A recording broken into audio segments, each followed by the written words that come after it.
নমস্কার বন্ধুরা, আমি দীপা। আজ আমি অনেক দিন পর আবার চলে এলাম একটা ছোট্ট মিনি ব্লগ নিয়ে। তো দুপুরবেলা হঠাৎ করে দেখলাম আকাশ ঘন কালো মেঘে ছেয়ে গেল এবং সঙ্গে উঠল বেশ ঝড়। তো আমি মেয়েকে নিয়ে ছুটতে চলে গেলাম আমাদের বাড়ির ছাদে। তো আমাদের বাড়ির পেছন দিকটাতে একটা ছোটো মতো বাগান রয়েছে, তো আর সেখানে বেশ বড় সাইজেরই একটা আম গাছ রয়েছে। তো ছাদ থেকেই দেখলাম গাছ থেকে অনেকগুলো আম মাটিতে পড়ে আছে। তো আমি মেয়েকে নিয়ে চলে এলাম সেই বাগানে। এইবার আমার মেয়েকে শুধু দেখো, ও এত মানে এক্সাইটেড হয়ে গেছে যে আমগুলোকে ওই সব মাটি থেকে তুলবে। তো একটা একটা করে এনে এক জায়গাতে সমস্ত আমগুলোকে জড়ো করছে, যেখানে যে আমটা ঢুকে আছে ফাঁকে ফোকরেও ঠিক সেখান থেকে টেনে টেনে বার করছে।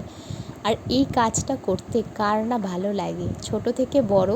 আর আমরা অনেকেই আছি যে ছোটোবেলাতেও এরকম মানে আম আর কি ঝড়ে আর কি আমাদের নিজেদের বাড়িতে হয়তো আম গাছ ছিল না, অন্য কোনো বাড়িতে ছিল, মানে তখন ঝড় হলে পরে মাথার ভেতরে ঘুরতো যে কখন যাব কখন যাব কখন যাব, খাই বা না খাই, মানে এইটা মানে এই যে আমটাকে নেওয়া মাটি থেকে, এটার যে মজাটাই পুরো আলাদা। তো আমার মেয়েরও সেটাই হয়েছে। তো দেখো অনেকগুলো আম হয়ে গেছে। তো ও ঘর থেকে নিজেই একটা ঝুড়ি নিয়ে আসলো, ঝুড়িতে সুন্দর করে আমগুলোকে একটা একটা করে তুললো।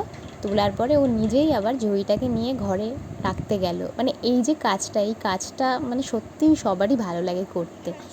তো দেখো একটা ঝুড়িতে অনেক আম হয়ে গেছে। তো আমাকে বলেওছে আম দিয়ে আমাকে এটা বানিয়ে দেবে, আম দিয়ে আমাকে ওটা বানিয়ে দেবে। তো আমি বলেছিলাম ঠিক আছে, দেখা যাক কতগুলো আম হয়, দেখি তারপরে যা বানাবো। তো পুরো ভিডিওটা তোমাদের কেমন লাগলো অবশ্যই তোমরা কমেন্ট করে জানিও।